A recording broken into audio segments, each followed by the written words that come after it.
మీరు చూశారు.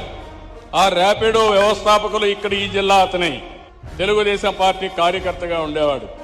నేను చెప్పిన విషయాలన్నీ నేవాడు. కొడుకు ఐఐటి చేశాడు. అవన్నీ ఇన్న తర్వాత వెరీ సింపుల్ సొల్యూషన్ మీరు చూశారు.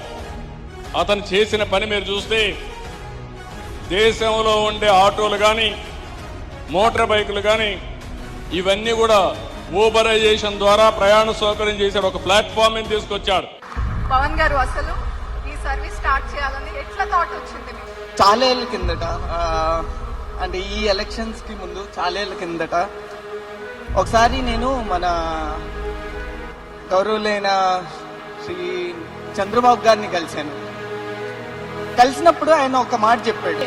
తను ఎప్పుడు ఆలోచించేది ఎప్పుడు తెలుగు వాళ్ళని ప్రపంచం మ్యాప్ మీద ఎలా పెట్టాలి అని. ఆ మాట విన్నప్పుడు ఈవెన్ ఐ థాట్ ఆయన అలా ఆలోచిస్తుంటే నేను ఏమైనా ప్రయత్నం చేసి తెలుగు వారి పేరు మొత్తం భారతదేశం మొత్తం ఎట్లా వ్యాపించేటట్టు చేయొచ్చని మొదలు పెట్టాము. 2015లో ర్యాపిడో భారతదేశంలో 100 cities పైగా మేము వ్యాపించున్నాము. Let's give it a big hand. 100 cities it has expanded to.